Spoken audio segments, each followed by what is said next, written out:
Muito bem, companheiros, retornando ao nosso encontro de hoje, segunda parte, hoje 9 de novembro de 2025, curso de magnetismo humano. Na primeira parte falamos de saúde, qualidade e quantidade de vida.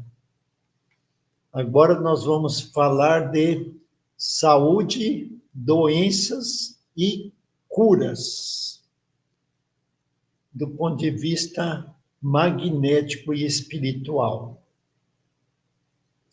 Começando com o Espírito Emmanuel, que nos diz o seguinte: o homem é inquilino da carne, com obrigações naturais de preservação e defesa do patrimônio que temporariamente usufrui.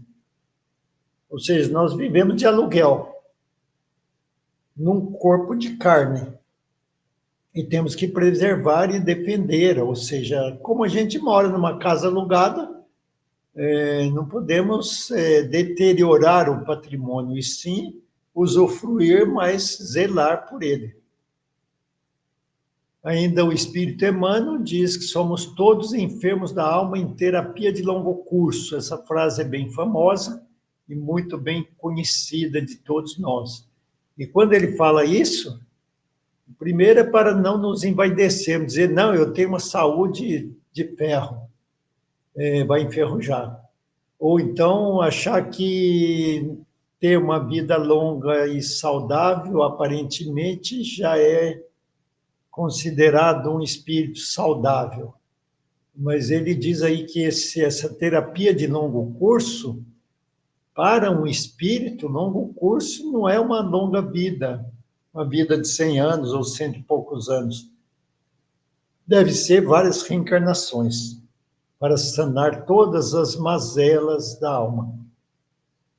Bom, mas vamos lá, definir saúde, né?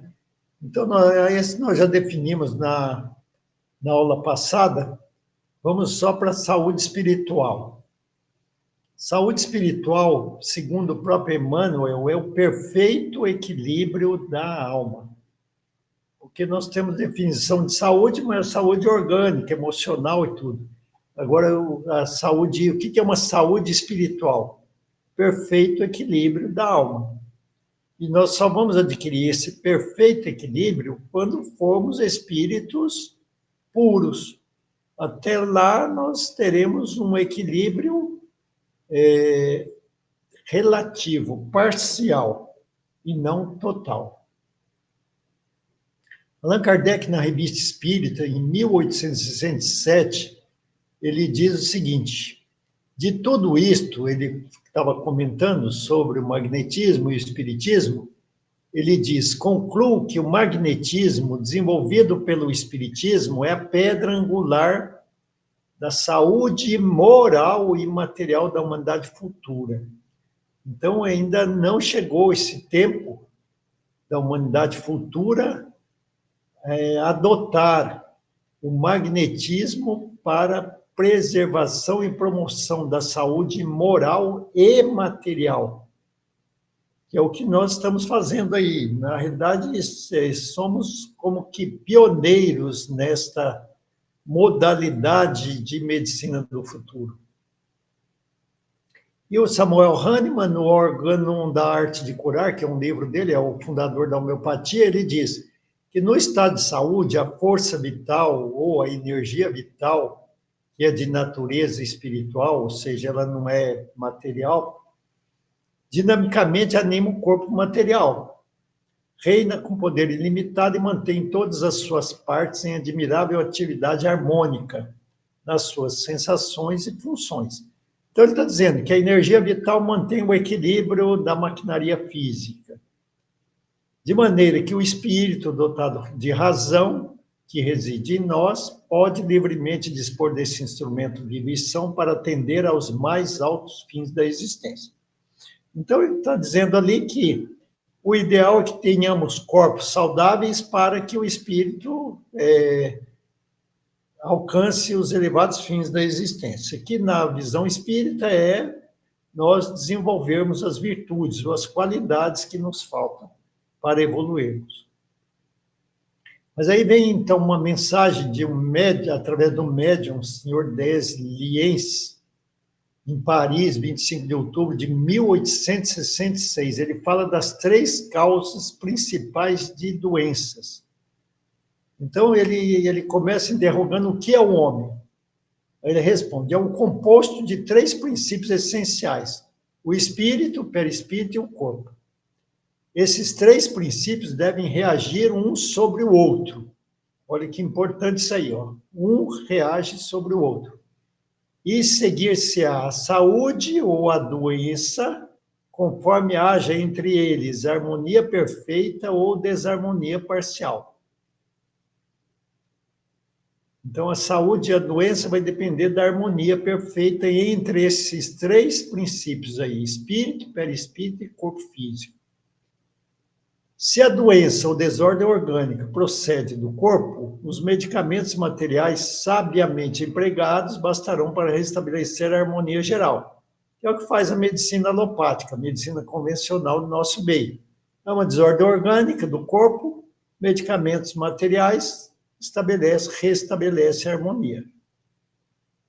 Se a perturbação vem do perispírito, se é uma modificação do princípio fluídico que o compõe, que se acha alterado, será necessária uma medicação em relação com a natureza do órgão perturbado neste princípio, para que as funções possam retomar seu estado normal.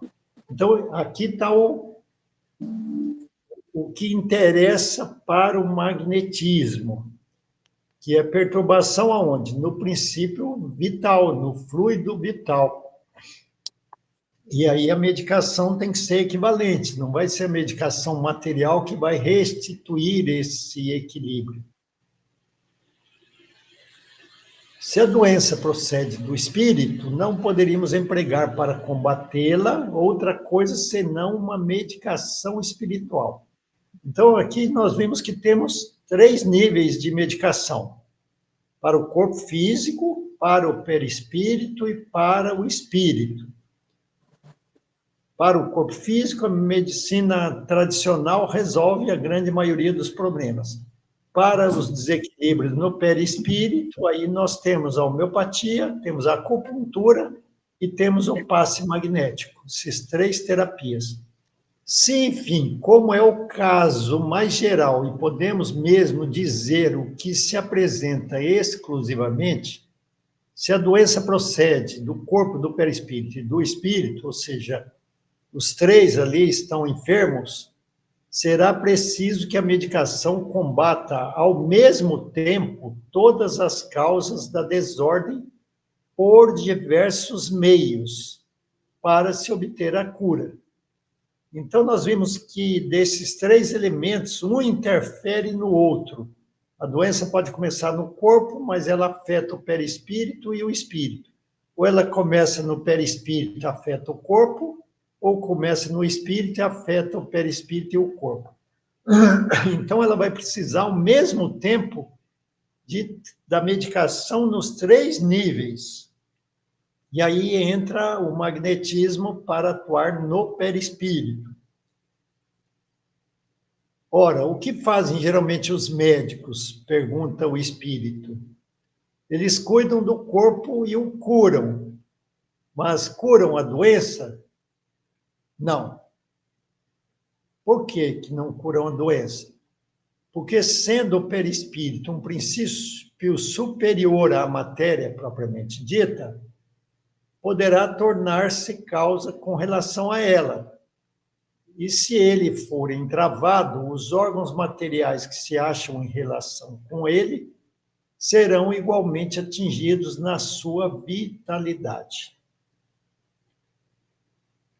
Cuidando do corpo, destruís o efeito, mas residindo a causa no perispírito, a doença voltará quando cessarem os cuidados, até que se perceba que é preciso levar a lures a atenção, cuidando fluidicamente o princípio fluídico mórbido, que aqui entra o magnetismo, fluidicamente substituindo os fluidos malsãos por uns fluidos saudáveis. E se, enfim, a doença procede do espírito, o perispírito e o corpo físico, postos sob sua dependência, serão entravados em suas funções. E não é cuidando de um nem cuidando do outro que se fará desaparecer a causa. Para destruir uma causa mórbida, é preciso combatê-la em seu terreno. Esse aí é o espírito que deu a mensagem. Então, para combater, precisamos de combater no terreno onde ela se instalou. No espírito, no perispírito ou no corpo físico. Allan Kardec, dando a conhecer a magnetização espiritual que não se conhecia, o espiritismo abre ao magnetismo uma nova via. Ele traz um novo e poderoso elemento de cura. Então, até a época de Kardec, a magnetização era considerada material, era só o magnetizador que atuava doando os fluidos, alterando os fluidos das pessoas, dos assistidos, e com o espiritismo veio o entendimento de que os espíritos interferem na magnetização, por isso que ele chama de magnetização espiritual. E aí, quando o magnetizador está atuando, ele não está atuando sozinho, ele está atuando em parceria, com a cooperação dos espíritos. E aí faz uma magnetização mista, espiritual e material. Fluidos dos espíritos e dos magnetizadores. Todos os magnetizadores são mais ou menos aptos a curar, diz Kardec, desde que saibam conduzir-se convenientemente. E é isso que nós estamos aprendendo aqui, como magnetizadores, estarmos aptos a curar e nos conduzindo convenientemente, dominando as técnicas e sabendo como aplicar o magnetismo corretamente de forma eficaz. O magnetizador privado da assistência dos bons espíritos, diz ainda Kardec, fica reduzido às suas próprias forças, quase sempre insuficientes, ao passo que, com o concurso deles, elas podem ser centuplicadas em poder e em eficácia. Então, nós não podemos dispensar a ajuda dos amigos espirituais, dos técnicos em magnetismo espiritual, porque as nossas forças geralmente são insuficientes. Aí ele ainda completa: todavia não há licor, por mais puro que seja, que não se altere ao passar por um vaso impuro. Assim acontece com o fluido dos espíritos superiores, ao passar pelos encarnados, no caso magnetizador. Daí para os médiuns nos quais se revela essa preciosa faculdade e que querem vê-la crescer e não se perder, a necessidade de trabalhar pelo seu melhoramento moral. Então, é necessário melhoramento moral para angariar a simpatia dos bons espíritos e não causar impurezas nos fluidos dos espíritos. Agora vamos para os 3 principais fatores das curas.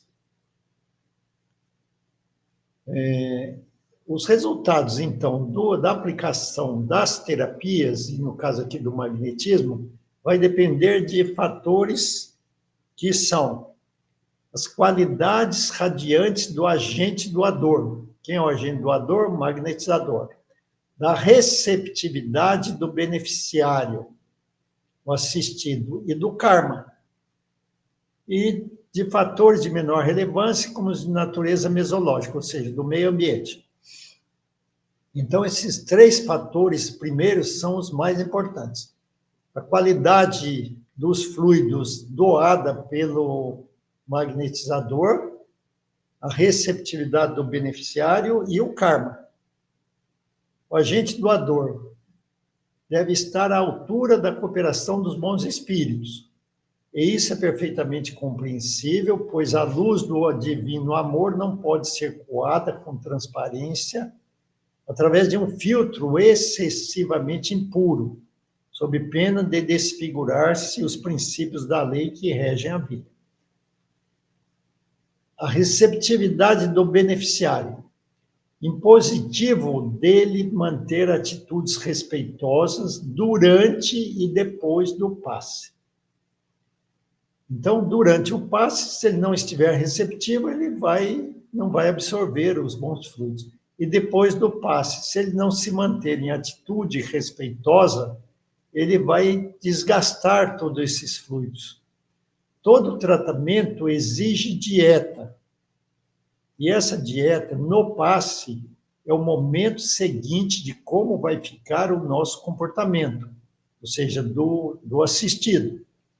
Atitudes e ações levianas destroem as pontes de fixação que ajudam a reter as energias vitalizadoras e construtivas em nós, fazendo com que essas energias se evolem, ou seja, se evaporem, se destruam, ficando o lugar das mesmas ocupado por outras de baixo teor. Então, isso aqui é do beneficiário do passe magnético. O karma. Há um momento em que o ser humano amadurece para a vida. O sofrimento cumpriu o seu papel retificador. Falando aqui do karma. Geralmente o karma tem coisas expiatórias e provacionais mais amargas, podendo ser colocado à disposição do indivíduo, a partir de então, os bens da saúde e da harmonia. Então, quando o karma cumpriu o seu objetivo, porque o karma é igual uma pena, né, de um delinquente. Só que geralmente até as penas hoje na justiça, ela não é estática, ela é dinâmica. Se tiver um bom comportamento, reduz a pena. Aqui também, se o karma cumpriu o seu papel retificador, o indivíduo se modificou, aí ele angaria o mérito de adquirir a harmonia, a saúde. Quando esse momento chega, a lei do karma, que é favorecedora de bênçãos, igualmente reúne ante o indivíduo a ser libertado o elemento que será objeto dessa ação. No caso, o agente doador, em condições, que é o magnetizador, a assistência espiritual adequada e os fatores mesológicos favoráveis, ou seja, o ambiente, o local onde vai ser aplicada a terapia. E aí se dá a cura. Então, nós não conhecemos o karma. Como diz o Dr. Paulo César Frutuoso, a gente não pode trabalhar com o karma como um obstáculo à aplicação das terapias magnéticas e espirituais. A gente trabalha como se a pessoa já tivesse alcançado esse mérito. Se ela não tiver alcançado, ela vai ter uma cura parcial ou um alívio temporário, até que ela se modifique e adquira o mérito de alcançar a cura. Muitas vezes, o retardamento da saúde ainda é o remédio para o espírito teimoso e ignorante. Rompida essa casca de sombra sob o camartelo do sofrimento e da provação, eis a luz que surge para um novo recomeço. A medicina do futuro terá de ser eminentemente espiritual, posição difícil de ser atualmente alcançada em razão da febre maldita do ouro, que é o materialismo. Mas os apóstolos dessas realidades grandiosas não tardarão a surgir nos horizontes acadêmicos do mundo, testemunhando o novo ciclo evolutivo da humanidade. Então, nós estamos na iminência de tudo isso aqui acontecer, do estabelecimento de uma medicina do futuro eminentemente espiritual, logicamente magnética, e os acadêmicos aí do futuro, ou seja, a medicina do futuro vai ser espiritual. Aqui que ele fala, os instrutores religiosos, mais do que doutrinadores, são médicos do espírito, que raramente ouvimos com a devida atenção enquanto na carne. Então, ele considera instrutor espiritual, que são os doutrinadores, médicos do espírito. Então, nós temos lá o magnetismo, a acupuntura, a homeopatia para tratar as doenças que afetam o perispírito.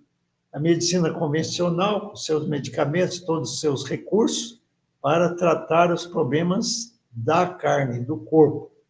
E os instrutores religiosos para tratar as doenças da alma. Os ensinamentos da fé constituem receituário permanente para a cura positiva das antigas enfermidades que acompanham a alma, século tras séculos. Em muitos casos, são inúteis quaisquer recursos medicamentosos, porquanto só a modificação do movimento vibratório da mente, ou seja, do pensamento, à base de ondas simpáticas, poderá oferecer ao doente as necessárias condições de harmonia. Enquanto não pensar diferente, não muda, então, o estado de desarmonia da alma, do perispírito e do corpo físico. É imprescindível, porém, que a experiência nos instrua individualmente, cada qual em seu roteiro, em sua prova, em sua lição.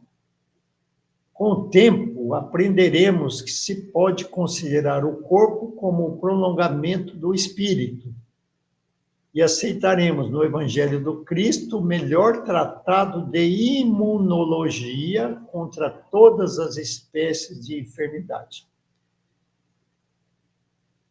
Então, aqui ele está dizendo que nós somos uma individualidade, cada um está no seu momento, cada um tem o seu roteiro, sua prova, sua lição, o seu aprendizado.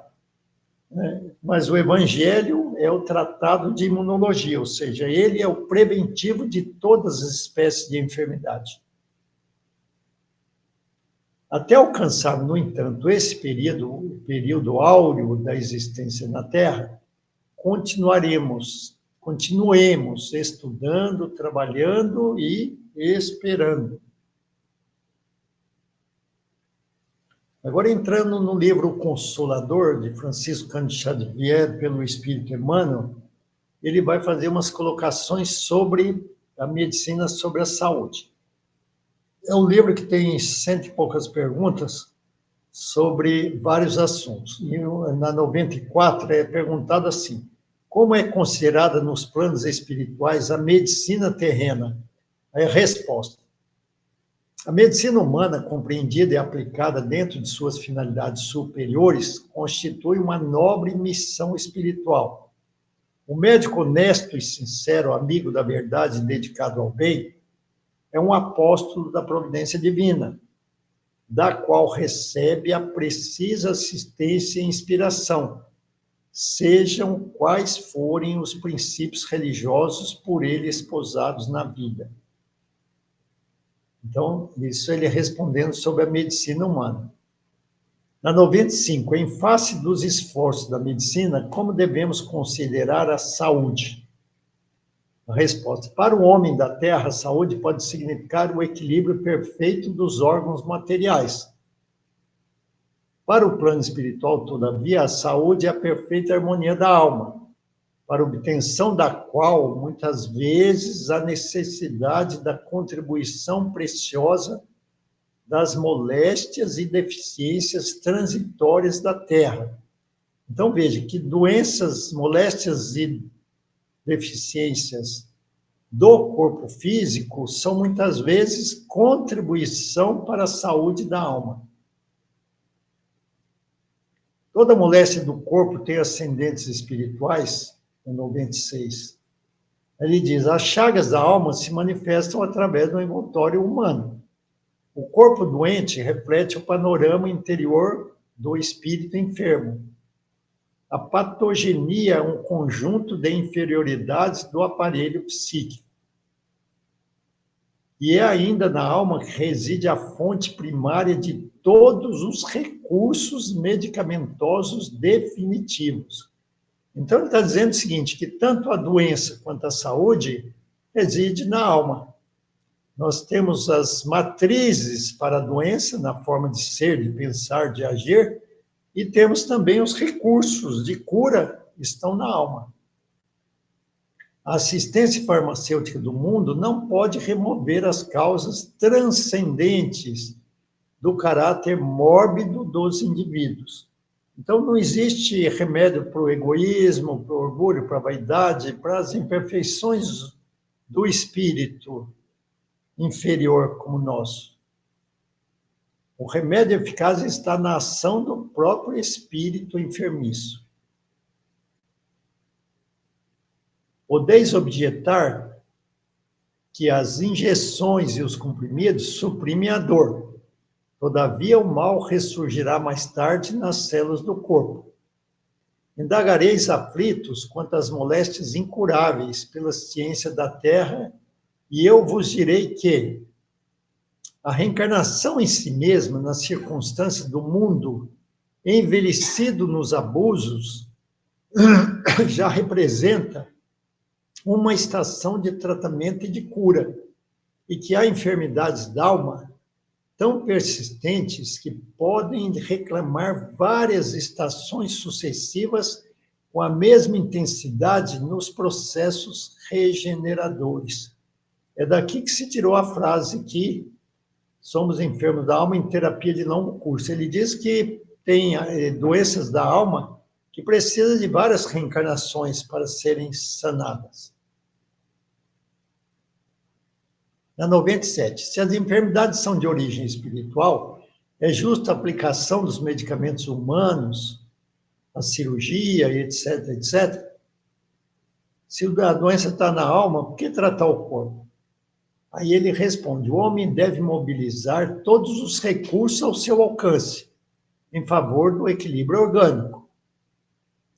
Por muito tempo ainda, a humanidade não poderá prescindir da contribuição do clínico, do cirurgião, do farmacêutico, missionários do bem coletivo. O homem tratará da saúde do corpo até que aprenda a preservá-lo e defendê-lo, conservando a preciosa saúde da alma. Acima de tudo, temos de reconhecer que o serviço de defesa das energias orgânicas nos processos humanos, como atualmente se verificam, assegura a estabilidade de uma grande oficina de esforços santificadores no mundo. Quando, porém, o homem espiritual dominar o homem físico, os elementos medicamentosos da Terra estarão transformados na excelência dos recursos psíquicos, e essa grande oficina achar-se-á elevada a santuário de forças e possibilidades espirituais junto das almas. É o que ele disse ali, vai ser a medicina espiritual. Na 98, nos processos de cura, como devemos compreender o passe?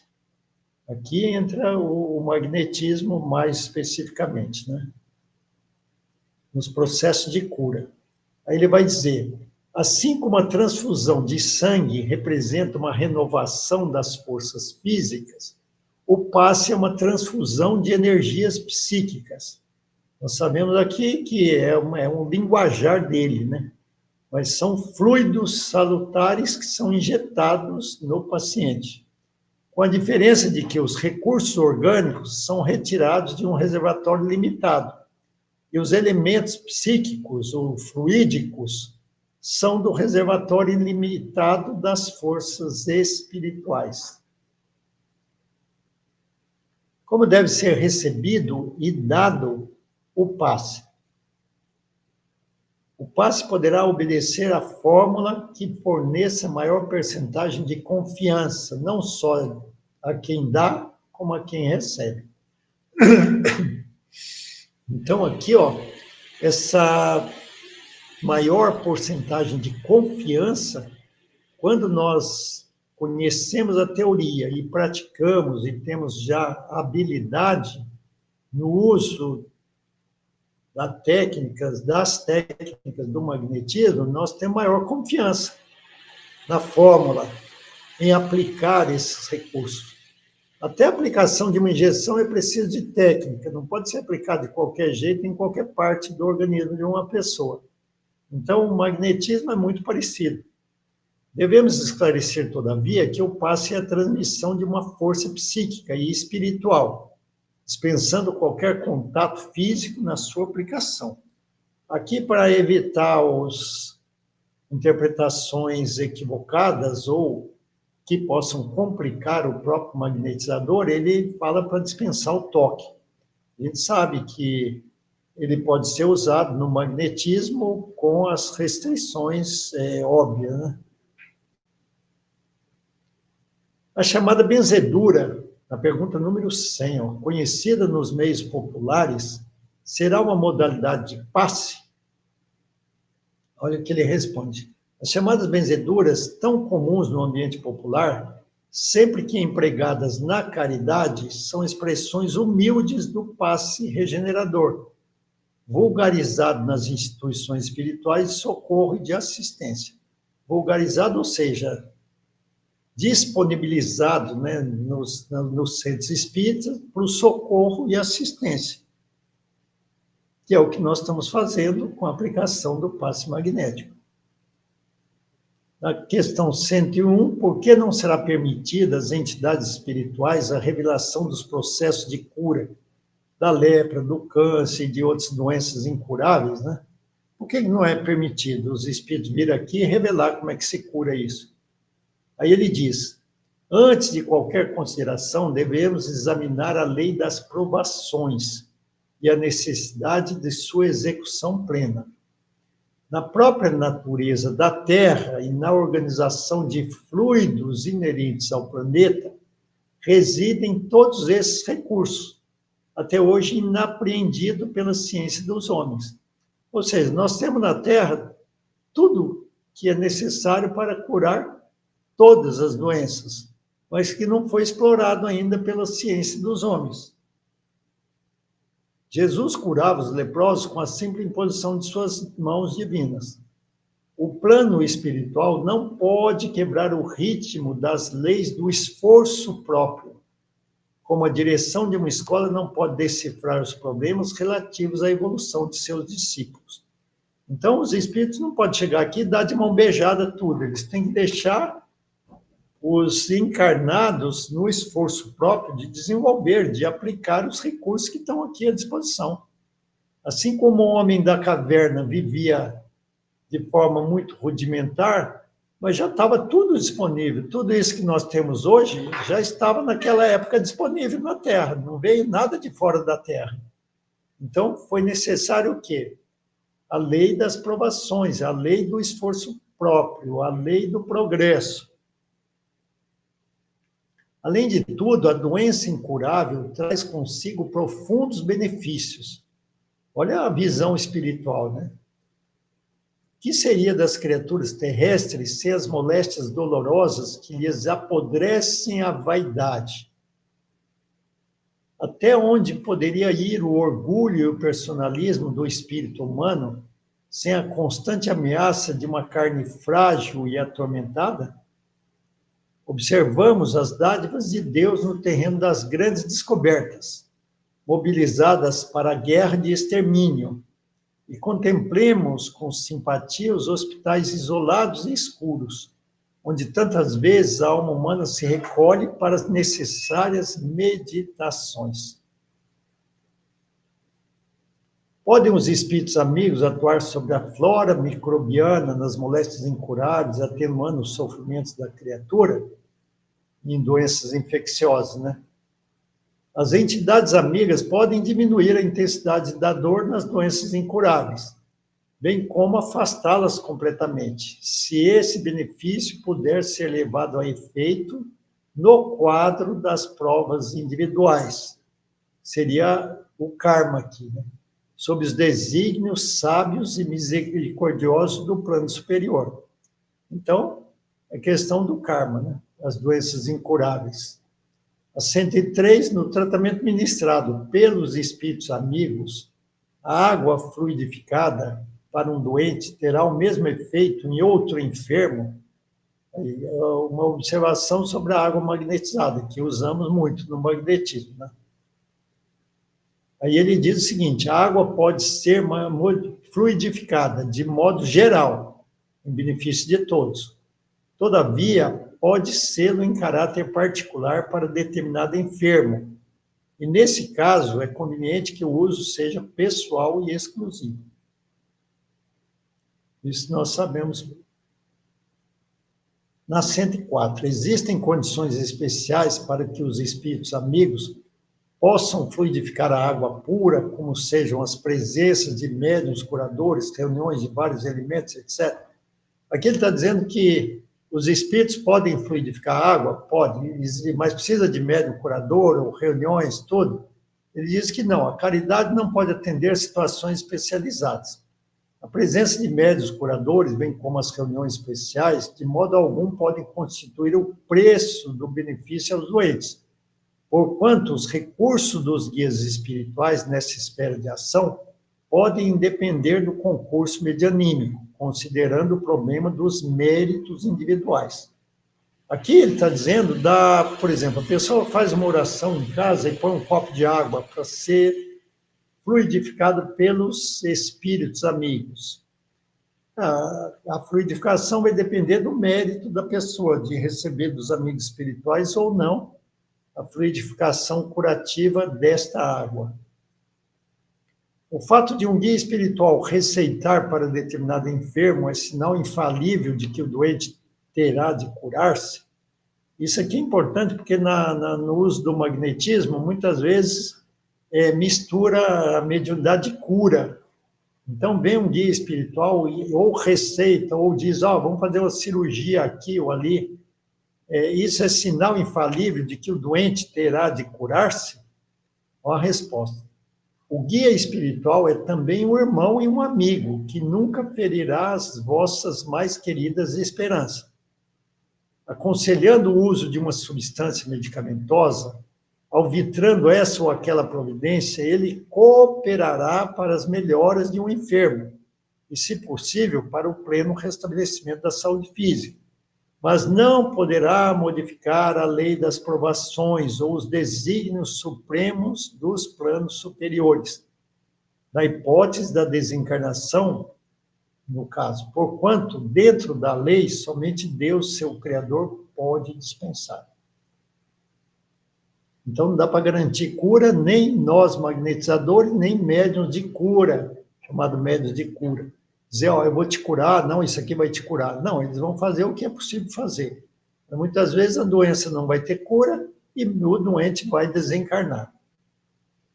Ele pergunta da eutanásia, se é um bem nos casos de moléstia incurável. Aí diz que o homem não tem o direito de praticar eutanásia, em caso algum, ainda que a mesma seja demonstração aparente de medida benfazeja. Está sofrendo demais, vamos abreviar esse sofrimento e provocar a morte pela eutanásia. Ele diz que não. A agonia provocada pode ter finalidade preciosa para a alma. A moléstia incurável pode ser um bem, como a única válvula de escoamento das imperfeições do espírito da vida imortal. Além do mais, os desígnios divinos são insondáveis, e a ciência precária dos homens não pode decidir nos problemas transcendentes das necessidades do espírito. E assim, encerramos de forma sucinta e rápida a nossa apresentação.